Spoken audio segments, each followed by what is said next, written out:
All right, demo ride. Okay, who has a question about demo ride? So we talk about, okay, what's one thing that Alex says you should do during the demo ride? There's two things, very important. What are they? Okay, I'm going to tell you.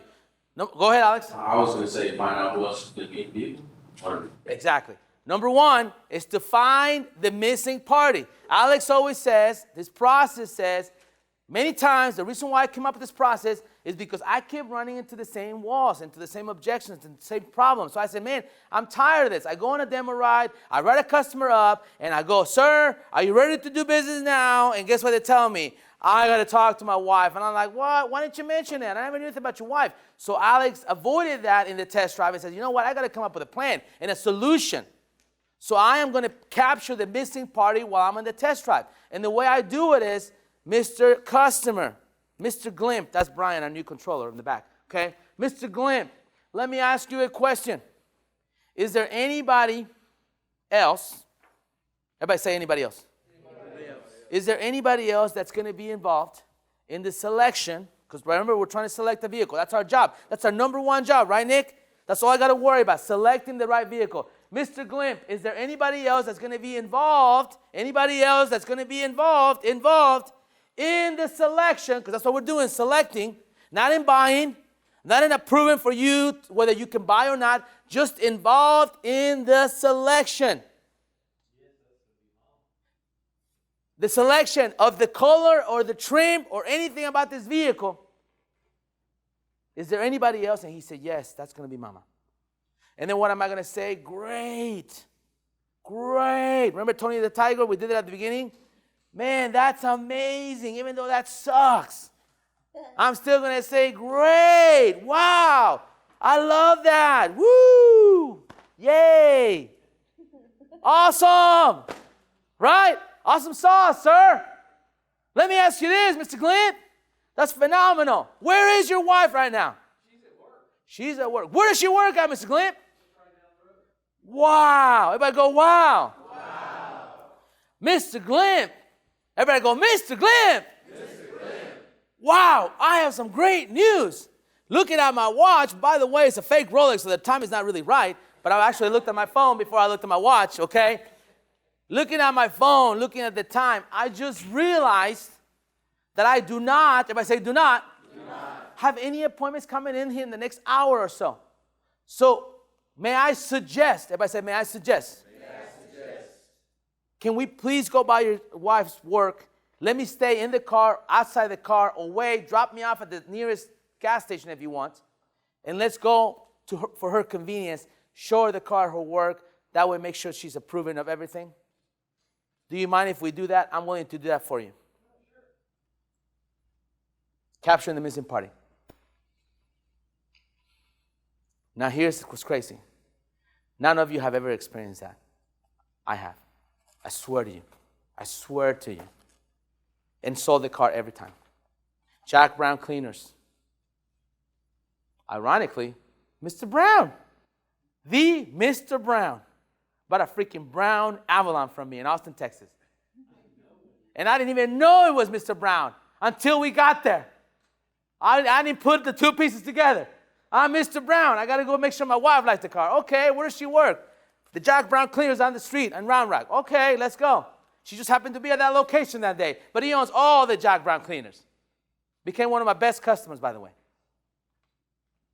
And I did it again and again and again and again and again and again. And it worked and it worked and it worked. Now there was times, a lot of times, I'm not going to lie, 60, 70% of the time, they would say, oh, Alex, we can't do that. She can't really do that at work. She's busy, blah, blah, blah. And then I would say, sir, no problem. I understand. I just thought I would offer. But I completely understand. Verbiage, language, how we say things. It's not what we say, it's what? I completely understand. I just thought I would offer for your convenience. I was willing to do that. Not a problem because I'm here to serve you. I want to earn your business.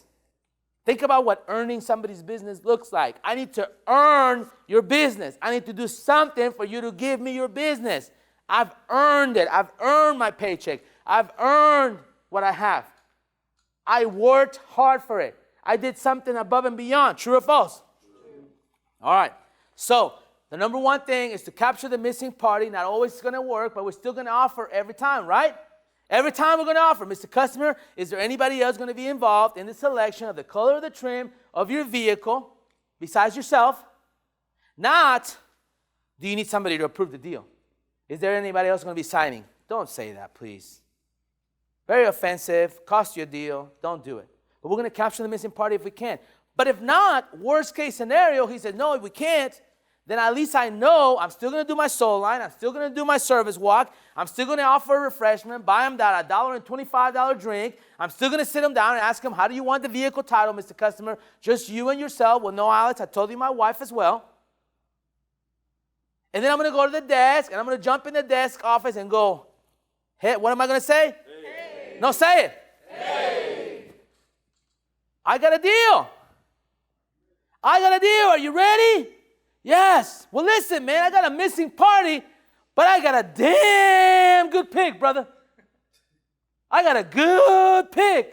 We're on the right car, and he freaking loves this car. And he loves what? Me. He loves what? Me. And if he loves me, is he going to buy from? Me. And no one else but? Me. Come on, man. People buy cars from who? People. Not dealerships. Come on. Can I swing it back at you? How about that? People don't buy cars from dealerships. They buy cars from people. Look at all the people that some of you guys have so many referrals and repeat business.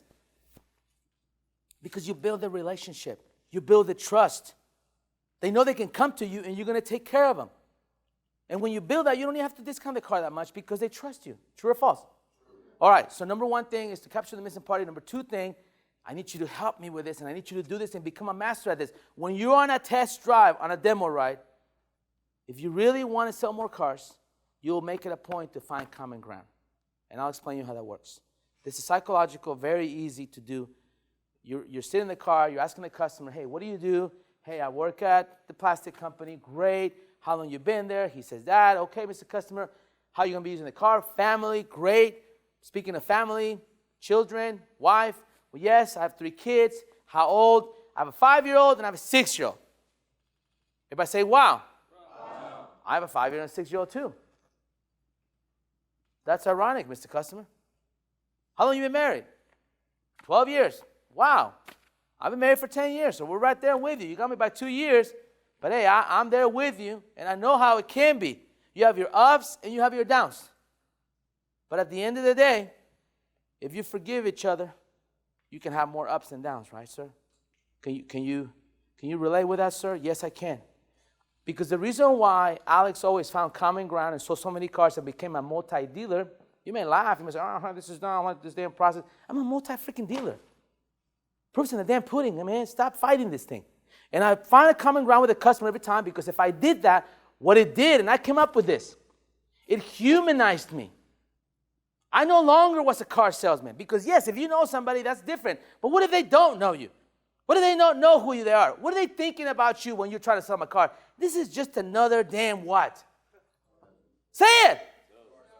Car salesman. Car sales lady, whatever. But if we humanize ourselves and we find common ground, believe it or not believe it or not, because that's really easy. Me and Maddie have a lot of common ground. A lot. We're both energetic. We're both always happy. We're always laughing. We like to, have fun. If I start talking to her, I guarantee you we'll find even more common ground. She's a female. I'm a male. I'm 50 years old. She's in her 20s. I have a lot of common ground. Let me talk to Vanessa. Oh, my goodness. Lots of common ground here, right? Trino, lots of common ground. Mateo, lots of common ground. Mr. Glimp in the back. Lance, there's nobody here. Nick, please, let's do this. Stanley, oh, my goodness. Lots of common ground. And when we find common ground with someone, we're human now. They don't think of you as a salesperson anymore. Now they think of you as, oh, wow, you're just like me. You're a human. And that makes it so much easier to sell a car.